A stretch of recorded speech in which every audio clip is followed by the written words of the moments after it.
दोस्तों Delhi superintendent service selection board के द्वारा जेल वार्डर का 1679 पोस्ट वैकेंसी निकाला गया है। इसका ऑनलाइन फॉर्म आप कैसे भरेंगे घर बैठे, मैं एक लाइव फॉर्म फिल करके दिखाऊंगा ताकि आपको अपना फॉर्म फिल करने में किसी भी प्रकार का कोई मिस्टेक ना हो। दोस्तों अगर हम फॉर्म भरने की बात करें तो यहाँ पे आप देखिएगा तो टोटल 1679 वैकेंसी बताया गया है और यहाँ पे कैटेगरी वाइज वैकेंसी बताया गया है। जैसे कि सबसे ज्यादा वैकेंसी 680 पोस्ट जो है वो जनरल कैटेगरी में रहेगा। यहाँ पे वार्डर की वैकेंसी है, यानी कि जो है ना दिल्ली के जेल में आप लोगों को जॉब करना होगा। अगर हम फॉर्म भरने की बात करें तो 8 जुलाई 2025 से लेकर 7 अगस्त 2025 के बीच में आप लोग फॉर्म भर पाएंगे। फॉर्म भरने के लिए अगर हम एलिजिबिलिटी क्राइटेरिया की बात करें तो बताया गया है कि अगर आपने 10th+2 यानी कि इंटरमीडिएट पास किया है तो आप इस फॉर्म को भरने के लिए एलिजिबल हैं। बताया गया है कि आपका जो हाइट है वो 170 सेंटीमीटर होना चाहिए। अगर आप एसटी कैटेगरी से आते हैं या अगर आप पहाड़ी एरिया से आते हैं तो आपको 5 सेंटीमीटर का हाइट में रिलैक्सेशन मिलेगा। यहाँ पे चेस्ट के बारे में बताया गया है कि नॉर्मल चेस्ट आपका जो है वो 81 सेंटीमीटर होना चाहिए। फुलाने के बाद आपका जो चेस्ट है ना उसमें 5 सेंटीमीटर का गैप होना चाहिए। अगर आप एसटी कैटेगरी से हैं या पहाड़ी एरिया से हैं तो आपको चेस्ट में भी 5 सेंटीमीटर का रिलैक्सेशन मिलेगा। जैसे कि यहाँ पे बताया गया है कि अगर आपका चेस्ट नॉर्मल 81 सेंटीमीटर है तो आपको फुलाने के बाद 86 सेंटीमीटर होना चाहिए। उसके बाद यहाँ पे आप इसका और डिटेल्स चेक कर सकते हैं। अगर हम नीचे बात करें तो यहाँ पे जो है ना इसके मेडिकल स्टैंडर्ड के बारे में बताया गया है कि जो आपका आंख होना चाहिए वो 6/6 होना चाहिए, जैसा कि डिफेंस सेक्टर में मांगा जाता है। उसके बाद इसमें जो है ना पीईटी यानी कि फिजिकल इफिशियंसी टेस्ट कराया जाएगा। अगर हम फिजिकल इफिशियंसी टेस्ट की बात करें तो बताया गया है कि आपको 1600 मीटर का रनिंग 6 मिनट में पूरा करना है। उसके बाद यहाँ पे बोला गया है कि आपको 13 फीट का लॉन्ग जंप करना है, जिसके लिए आपको 3 चांस मिलेगा। उसके बाद आपको जो है ना 3 फीट 9 इंच का हाई जंप करना होगा, इसके लिए भी आपको 3 चांस मिलेगा। यहाँ पे बताया गया है कि अगर आपका एज 31 साल से 40 साल के बीच में है तो आपको रनिंग के लिए 7 मिनट का समय मिलेगा और अगर आप 40 साल से ज्यादा हैं तो आपको जो रनिंग करने के लिए 8 मिनट का समय मिलेगा। और यहाँ पे नीचे जो है ना 31 साल से ज्यादा वाला और 40 साल से ज्यादा वाला हाई जंप और लॉन्ग जंप के बारे में बताया गया है। अगर हम नीचे में बात करें तो यहाँ पे सैलरी के बारे में बताया गया है कि 21,700 से लेकर 69,100 का आपको बेसिक पे मिलेगा, जो कि लेवल 3 का सैलरी है। 18 साल से लेकर 27 साल के बीच में अगर आपका एज है तो आप इस फॉर्म को भरने के लिए एलिजिबल हैं। तो चलिए अब बात करते हैं कि फॉर्म को कैसे भरना है। दोस्तों फॉर्म भरने के लिए आपको गूगल पे DSSB लिख के आपको यहाँ तक आ जाना है। यहाँ पे आने के बाद अगर आप इससे पहले Delhi superintendent service selection board के द्वारा कोई भी फॉर्म आप अप्लाई किए हैं तो आपको सिंपली यहाँ पे click here to sign in के ऊपर क्लिक करना है और अपना डेट ऑफ बर्थ फिल करना है। उसके बाद 10th क्लास का रोल नंबर फिल करना है, अपना 10th क्लास का पासिंग ईयर यहाँ पे सिलेक्ट करना है। उसके बाद यहाँ पे पासवर्ड फिल करना है और कैप्चा को फिल करके आप साइन इन हो सकते हैं। अगर आप इससे पहले जो है ना रजिस्ट्रेशन कर लिए हैं लेकिन आपको अपना डिटेल्स मालूम नहीं है तो आप यहाँ पे फॉरगेट पासवर्ड के ऊपर क्लिक करके अपना पासवर्ड फॉरगेट कर सकते हैं। जैसे कि यहाँ पे डेट ऑफ बर्थ डालेंगे, उसके बाद क्लास 10th का रोल नंबर डालेंगे, पासिंग ईयर डाल के अपना जो है ना फॉरगेट पासवर्ड कर सकते हैं। अगर आपको पासवर्ड पता नहीं है, अपना पासवर्ड भूल गए हैं, तब आप फॉरगेट पासवर्ड के ऊपर क्लिक करके अपना पासवर्ड फॉरगेट कीजिएगा। उसके बाद अगर आपको अपना रजिस्ट्रेशन डिटेल्स पता करना है तो आप यहाँ पे नो योर रजिस्ट्रेशन डिटेल्स के ऊपर क्लिक करेंगे और यहाँ पे आपको अपना डेट ऑफ बर्थ फिल करना है, क्लास 10th का रोल नंबर फिल करना है, क्लास 10th का पासिंग ईयर फिल करना है। उसके बाद यहाँ पे आपको अपना नाम फिल करना है और फिर यहाँ पे कैप्चा कोड को फिल करके गेट डिटेल्स के ऊपर क्लिक करेंगे तो आप अपने रजिस्ट्रेशन डिटेल्स के बारे में चेक कर पाएंगे। अगर आप पहली बार इस पे फॉर्म अप्लाई कर रहे हैं, इससे पहले कोई भी आप फॉर्म नहीं भरे हैं, तो आप सिंपली यहाँ पे click here for new registration के ऊपर क्लिक करेंगे। जैसे ही आप न्यू रजिस्ट्रेशन के ऊपर क्लिक करेंगे तो यहाँ पे बोलेगा कि आप अपना नेम फिल कीजिए, जो कि 10th के सर्टिफिकेट के अकॉर्डिंग फिल करना है। आपको अपने नाम के पहले मिस्टर या मिसेज या कुमारी या कुमार ये सब नहीं लगाना है। फिर यहाँ पे री एंटर आपको फिर से अपना नाम फिल करना है। उसके बाद यहाँ पे आपको अपना 10th क्लास का डेट ऑफ बर्थ फिल करना है, जिस टाइप से आपके मार्कशीट में है या सर्टिफिकेट में है। फिर यहाँ पे वेरीफाई करना है डेट ऑफ बर्थ। उसके बाद यहाँ पे आपको क्लास 10th का रोल नंबर फिल करना है और फिर यहाँ पे आपको क्लास 10th का रोल नंबर वेरीफाई करना है। जैसे कि बताया गया है कि अगर आपका क्लास 10th का रोल नंबर कुछ इस टाइप से है जिसमें जो है ना अल्फाबेट है तो आपको अल्फाबेट नहीं लिखना है, केवल जो है ना नंबर लिखना है। अगर आपका 10th का रोल नंबर कुछ इस टाइप से है जिसमें रोल नंबर से पहले लगातार 2 या 3 जीरो है तो उस जीरो को आप हटा के और केवल जो नंबर है ना उसी को लिखेंगे। फिर यहाँ पे आपको पासिंग ईयर बताना है कि आप क्लास 10th किस साल पास किए हैं। उसके बाद फिर यहाँ पे वेरीफाई करना है कि आप क्लास 10th किस साल पास किए हैं। उसके बाद यहाँ पे आपको जेंडर सिलेक्ट करना है। तो ये जो जेल वार्डर की वैकेंसी है इसमें केवल मेल कैंडिडेट्स ही फॉर्म अप्लाई कर सकते हैं, तो इसलिए अगर आप मेल हैं तभी आप इस फॉर्म को भरिए। यहाँ पे दोबारा से आपको जेंडर सिलेक्ट करना है। उसके बाद यहाँ पे नेशनलिटी में इंडियन ऑलरेडी सिलेक्ट रहेगा। फिर यहाँ पे आपको अपने पिताजी का नाम फिल करना है, जो कि 10th के सर्टिफिकेट के अकॉर्डिंग फिल करना है। फिर यहाँ पे नीचे आपको अपने फादर्स नेम को वेरीफाई करना है। फिर यहाँ पे आपको अपनी माँ का नाम फिल करना है। फिर यहाँ पे आपको अपना मदर्स नेम वेरीफाई करना है। फिर यहाँ पे अगर कोई शादीशुदा कैंडिडेट्स है तो अपने पत्नी का नाम यहाँ पे लिख सकता है, जिसमें मिस्टर या मिसेस ये सब नहीं नहीं लगाना है, इस पे स्टार मार्क नहीं है, आप इसको खाली छोड़ सकते हैं। अगर आप सपोज नेम फिल करते हैं तो आपको वेरीफाई करना होगा। उसके बाद यहाँ पे आपको अपना 10 डिजिट का मोबाइल नंबर फिल करना है जो कि वैलिड हो। उसके बाद यहाँ पे री इंटर मोबाइल नंबर, यानी कि फिर से आपको अपना मोबाइल नंबर फिल करना है। फिर यहाँ पे आपको अपना एक वैलिड ईमेल आईडी फिल करना है और उसके नीचे आपको अपना फिर ईमेल वेरीफाई करना है। ये सब डिटेल्स आपको दो दो बार इसलिए फिल कराया जाता है ताकि कोई डिटेल्स आपसे गलत फिल ना हो। और फिर यहाँ पे आपको जो है ना गेट ओटीपी के ऊपर क्लिक करेंगे। गेट ओटीपी के ऊपर क्लिक करने के बाद यहाँ पे इंटर मोबाइल ओटीपी में आपको मोबाइल नंबर पे आया हुआ ओटीपी लिख देना है और फिर यहाँ पे इंटर ईमेल ओटीपी में आपके ईमेल आईडी पे जो ओटीपी आया है उसको आप यहाँ पे लिख देंगे। उसके बाद नीचे यहाँ पे आइडेंटिटी प्रूफ के बारे में पूछा गया है कि आपके पास आधार कार्ड है। अगर आधार कार्ड है तो आप यस के ऊपर टिक करेंगे और नीचे में आपको अपना आधार कार्ड का नंबर फिल करना है। फिर यहाँ पे रीवेरीफाई आधार कार्ड का नंबर फिल करना है और उसके बाद जो आपके आधार कार्ड के ऊपर आपका नाम है उस नेम को आप फिल करेंगे। फिर से यहाँ पे आधार कार्ड के ऊपर जो नाम है उसको वेरीफाई करेंगे। अगर आप अपना आधार कार्ड का डिटेल्स देना नहीं चाहते हैं तो आप यहाँ पे जो है ना आधार वाले ऑप्शन को नो कर देंगे। अगर आप आधार वाले ऑप्शन को नो करेंगे तो अब यहाँ पे आपको अपना एक आईडी प्रूफ सिलेक्ट करना होगा जिसमें यहाँ पे ड्राइविंग लाइसेंस है, पैन कार्ड है, पासपोर्ट है, वोटर आईडी कार्ड है। आप इसमें से जिसको चाहें उसको यहाँ पे सिलेक्ट कर सकते हैं। जैसे कि मान लीजिए कि मैंने ड्राइविंग लाइसेंस को सिलेक्ट किया तो मुझे यहाँ पे ड्राइविंग लाइसेंस नंबर फिल करना होगा 2 बार। उसके बाद जो ड्राइविंग लाइसेंस पे नाम है उस नाम को फिल करेंगे और फिर मुझे यहाँ पे आईडी प्रूफ अपलोड करना होगा। आईडी प्रूफ अपलोड करने के लिए बताया गया है अगर आप पैन कार्ड या ड्राइविंग लाइसेंस अपलोड करेंगे तो आपके लिए डायमेंशन यहाँ पे बताया गया है। अगर आप वोटर आईडी कार्ड अपलोड करते हैं तो इसके लिए नीचे यहाँ पे डायमेंशन बताया गया है और पासपोर्ट के लिए यहाँ पे डायमेंशन बताया गया है। उसके बाद यहाँ पे आपको अपना पासवर्ड बनाना है। अगर हम पासवर्ड की बात करें तो इसमें बताया गया है कि आपको इस टाइप का पासवर्ड बनाना है जिसमें capital letter alphabet, small letter alphabet और नंबर और स्पेशल कैरेक्टर होना चाहिए। जैसे अगर हम एग्जांपल के तौर पे बात करें तो अगर आपका नाम जो है वो ऋतिक है तो आप ऋतिक @123 पासवर्ड बना सकते हैं जिसमें ऋतिक का आर कैपिटल रखेंगे, बाकी सब स्मॉल रखेंगे। फिर यहाँ पे री इंटर आप पासवर्ड फिल करेंगे और उसके बाद यहाँ पे आई अंडरटेकिंग के ऊपर आप क्लिक करेंगे। ये क्लिक करने के बाद आप नीचे यहाँ पे आएंगे और प्रीव्यू के ऊपर क्लिक करेंगे और सबमिट के ऊपर क्लिक कर देंगे। तो इस टाइप से आप अपने डिटेल्स को फिल करके अपना रजिस्ट्रेशन यहाँ पे कर लेंगे। रजिस्ट्रेशन करने के बाद यहाँ पे आपको क्लिक टू साइन इन के ऊपर क्लिक करना है। जैसे ही आप क्लिक टू साइन इन के ऊपर क्लिक करेंगे तो यहाँ पे आपको अपना डेट ऑफ बर्थ फिल करना होगा जिसमें सबसे पहले आप डेट फिल करेंगे, उसके बाद यहाँ पे मंथ फिल करेंगे और फिर यहाँ पे आपको अपना ईयर सिलेक्ट करना होगा। फिर यहाँ पे आपको अपना क्लास 10th का रोल नंबर फिल करना होगा जिस रोल नंबर को डाल के आपने रजिस्ट्रेशन किया है। उसके बाद यहाँ पे क्लास 10th का पासिंग ईयर बताना है। फिर यहाँ पे जो आप पासवर्ड बनाए हैं उस पासवर्ड को आप यहाँ पे फिल करेंगे और उसके बाद यहाँ पे वर्चुअल कोड, यानी कि वर्चुअल कोड की अगर हम बात करें तो जो कैप्चा आपको दिखाई दे रहा है इस कैप्चा को आप फिल करेंगे। कैप्चा को फिल करने के बाद यहाँ पे साइन इन के ऊपर क्लिक करेंगे। जैसे ही आप साइन इन के ऊपर क्लिक करेंगे तो यहाँ पे आपका डिटेल्स दिखा देगा, जैसे कि आपका रजिस्ट्रेशन नंबर, आपका नाम, आपके पिताजी का नाम, आपके मदर्स का नाम, आपका जेंडर, ये सब दिखा देगा। आपको यहाँ पे अप्लाई फॉर न्यू एप्लीकेशन के ऊपर क्लिक करना है। जैसे ही आप अप्लाई फॉर न्यू एप्लीकेशन के ऊपर क्लिक करेंगे तो यहाँ पे जो भी फॉर्म आया है उन सब फॉर्म को दिखाया जाएगा।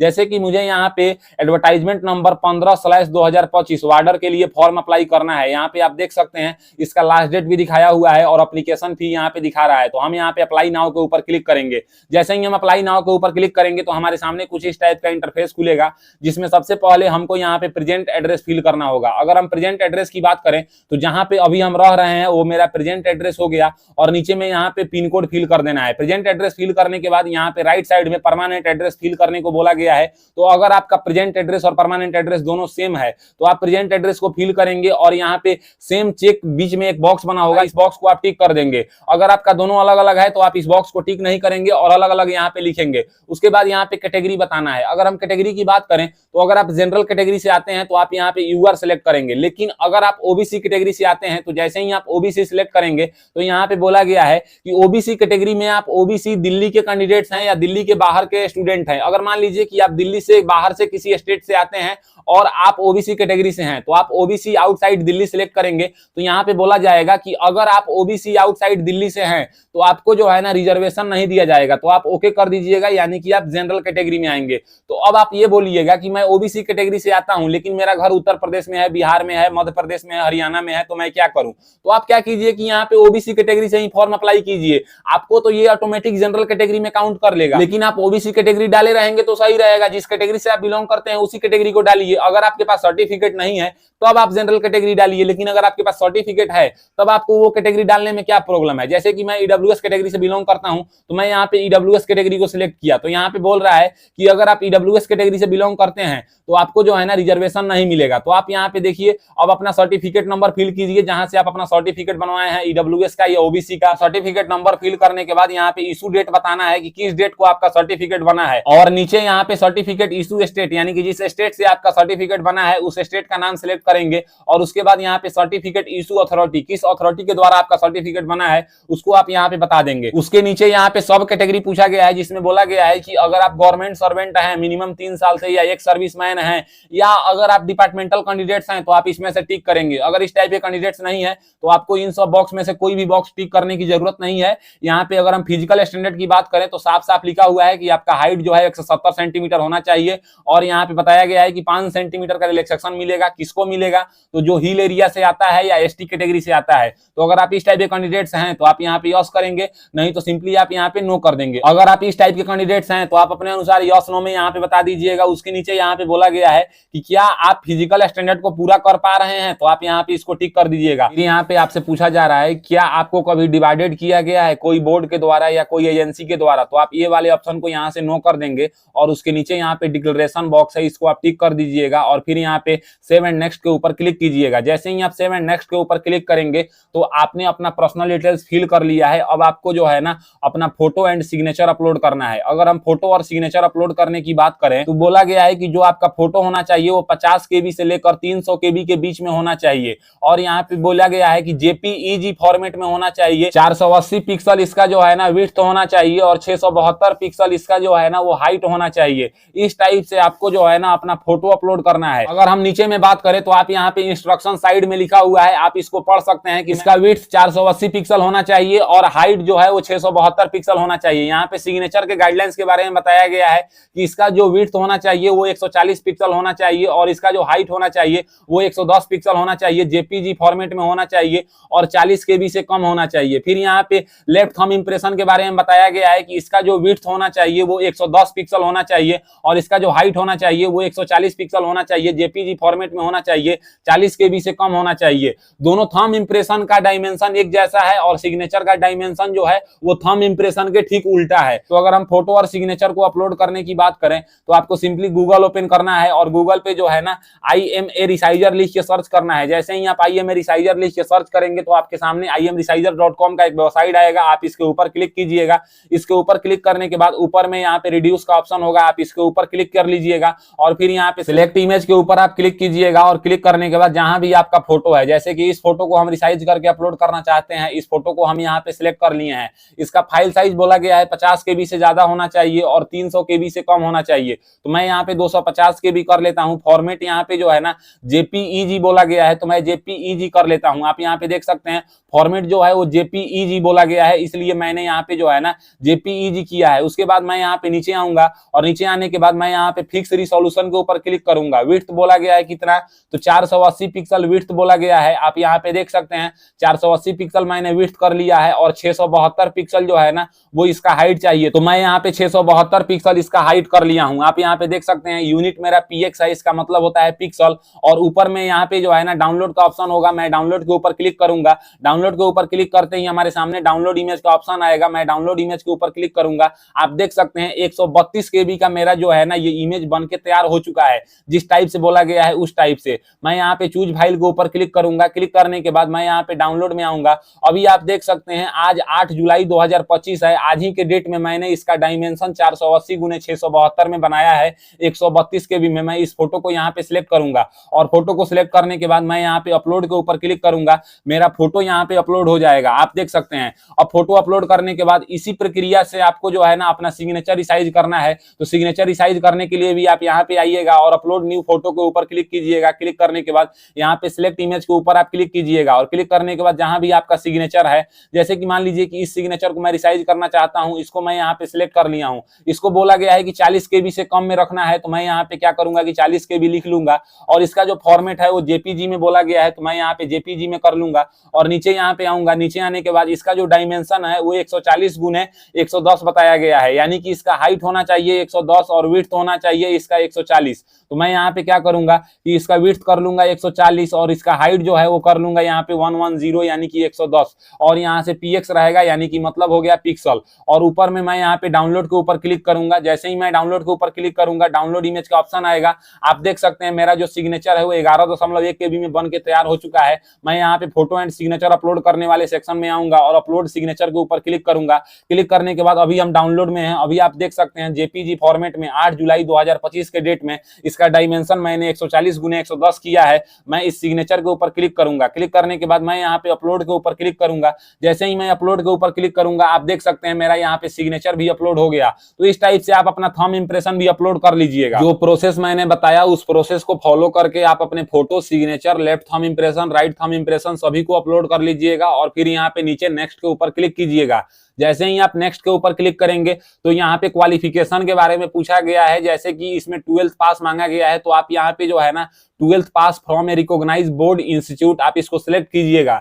जैसे ही आप इसको सिलेक्ट करेंगे तो यहाँ पे क्वालिफिकेशन सिलेक्ट करने को बोलेगा। तो यहाँ पे रोमन में 12th लिखा हुआ है, आप इसको सिलेक्ट कर लीजिएगा। उसके बाद यहाँ पे डिसिप्लिन बोला गया है, तो आप इसमें 12th pass from a recognise board ये ऑप्शन आएगा, इसको सिलेक्ट कीजिएगा। फिर यहाँ पे परसेंटेज बोला गया है, जिसमें 2 डेसिमल बोला गया है लिखने को। अब जैसे मेरा जो 12th में परसेंटेज है वो 55.2% है, तो मैं इस टाइप से यहाँ पे परसेंटेज लिख दूंगा। फिर यहाँ पे स्टेट बोलेगा सिलेक्ट करने को, तो आप जिस स्टेट से अपना 12th क्लास पास किए हैं उस स्टेट को आप यहाँ पे सिलेक्ट करेंगे। स्टेट सिलेक्ट करने के बाद यहाँ पे बोर्ड या यूनिवर्सिटी सिलेक्ट करने को बोलेगा, तो आप जिस बोर्ड से अपना 12th क्लास पास किए हैं उस बोर्ड को आप इसमें से सिलेक्ट करेंगे। जैसे कि मैं बिहार बोर्ड से अपना 12th क्लास का पढ़ाई किया हूं, जो कि इस लिस्ट में नहीं है, तो मैं यहाँ पे अदर्स के ऊपर क्लिक करूंगा और अदर्स के ऊपर क्लिक करने के बाद मैं यहाँ पे BSEB लिख दूंगा। इसका मतलब होता है बिहार स्कूल एग्जामिनेशन बोर्ड। फिर यहाँ पे पासिंग मंथ एंड ईयर बोलेगा, तो जैसे जो मेरा रिजल्ट है ना वो मार्च 2019 में आया था, तो मैं यहाँ पे मार्च 2019 सिलेक्ट कर लूंगा। इस टाइप से यहाँ पे करूंगा और इस टाइप से फिल करने के बाद मुझे यहाँ पे इंसर्ट के ऊपर क्लिक करना होगा। जैसे ही मैं इंसर्ट के ऊपर क्लिक करूंगा तो मेरा यहाँ पे डाटा जो है वो 12th क्लास का ऐड हो चुका है। इस टाइप से आपको अपना क्वालिफिकेशन डिटेल्स फिल कर लेना है और फिल करने के बाद यहाँ पे do you want to finally save आप इसके ऊपर क्लिक कीजिएगा। जैसे ही आप इसके ऊपर क्लिक करेंगे तो फिर यहाँ पे पूछेगा क्या आप फाइनली सेव करना चाहते हैं, तो हम सेव करना चाहते हैं। मैं यहाँ पे ओके के ऊपर क्लिक कर दूंगा। जैसे ही मैं ओके के ऊपर क्लिक करूंगा तो यहाँ पे डाटा सेव होगा और यहाँ पे ओके का इंटरफेस आएगा। मैं ओके के ऊपर क्लिक करूंगा। जैसे ही मैं ओके के ऊपर क्लिक करूंगा तो मेरा डिटेल्स यहाँ पे सेव हो चुका है। अब मैं यहाँ पे नेक्स्ट के ऊपर क्लिक कर दूंगा। जैसे ही मैं नेक्स्ट के ऊपर क्लिक करूंगा तो मेरा यहाँ पे सारा डिटेल्स दिखाएगा जिस टाइप से मैंने अपना डिटेल्स फिल किया है। इसमें से आपको अपना सभी डिटेल्स को अच्छे से मिला लेना है कि आपके द्वारा फिल किया हुआ कोई भी डिटेल्स गलत तो नहीं है। अगर आपके द्वारा फिल किया हुआ कोई भी डिटेल्स गलत नहीं है तो आप यहाँ पे डिक्लेरेशन बॉक्स को टिक कीजिएगा और फिर यहाँ पे जो है ना नीचे एक और डिक्लेरेशन है, इसको भी आप टिक कीजिएगा और टिक करने के बाद पे online and submit final application के ऊपर क्लिक कीजिएगा। जैसे ही आप इसके ऊपर क्लिक करेंगे तो यहाँ पे पोस्ट सिलेक्ट करके आएगा, जैसे कि वार्डर, इसका पोस्ट कोड है 15/25। आप यहाँ पे ऑनलाइन के ऊपर क्लिक कीजिएगा। जैसे ही आप ऑनलाइन के ऊपर क्लिक करेंगे तो आपके सामने यहाँ पे एप्लीकेशन फी दिखाएगा। आप यहाँ पे जो है ना डिक्लेरेशन बॉक्स को टिक कीजिएगा और फिर यहाँ पे नाउ के ऊपर क्लिक कीजिएगा। जैसे ही आप पे नाउ के ऊपर क्लिक करेंगे तो आपके सामने बहुत सारा ऑप्शन आएगा। इसमें से आपको यूपीआई सबसे आसान मेथड है, तो मैं यहाँ पे यूपीआई के ऊपर टिक करूंगा। और यूपीआई में 2 ऑप्शन आएगा, यूपीआई आईडी और यूपीआई क्यूआर। तो मैं यहाँ पे यूपीआई क्यूआर के ऊपर क्लिक करूंगा। क्लिक करने के बाद यहाँ पे मैं पे नाउ के ऊपर क्लिक करूंगा। जैसे ही मैं पे नाउ के ऊपर क्लिक करूंगा हमारे सामने एक क्यूआर कोड जनरेट होकर आएगा। इस क्यूआर कोड को मैं अपने मोबाइल बैंकिंग से स्कैन करूंगा और अपना पैसा को जो है ना पे करूंगा। पैसा को पे करते ही इस टाइप से पेज रिफ्रेश होगा और यहाँ पे दिखा देगा your payment has been successfully, your application number इतना, मतलब आपका जो है ना वो पेमेंट जो है वो डन हो चुका है। अब आपको सिंपली यहाँ पे प्रिंट एप्लीकेशन के ऊपर क्लिक करना है। जैसे ही आप प्रिंट एप्लीकेशन के ऊपर क्लिक करेंगे तो यहाँ पे बोलेगा सिलेक्ट पोस्ट अप्लाइड, यानी कि आपने किस पोस्ट के लिए फॉर्म अप्लाई किया है। तो आपने जिस जिस पोस्ट के लिए फॉर्म अप्लाई किया होगा उन सब का लिस्ट खोल के आएगा। जैसे कि मैंने एक ही पोस्ट के लिए फॉर्म अप्लाई किया है जेल वार्डर का, तो इसके ऊपर मैं यहाँ पे टिक करूंगा और फिर यहाँ पे प्रिंट एप्लीकेशन के ऊपर क्लिक कर दूंगा। जैसे ही प्रिंट एप्लीकेशन के ऊपर मैं क्लिक करूंगा तो मेरा यहाँ पे एप्लीकेशन खुल के आएगा। अब इस एप्लीकेशन डिटेल्स में सभी डिटेल्स मेरा दिखाया जाएगा। मैं सबसे नीचे आऊंगा और नीचे में मैं यहाँ पे प्रिंट दिस पेज के ऊपर क्लिक करूंगा। क्लिक करने के बाद इस पेज का प्रिंट ले लूंगा ताकि जब इसका जरूरत लगे तो मैं इसका यूज कर पाऊं। और फिर यहाँ पे मैं यहाँ पे होम इंटरफेस पे आऊंगा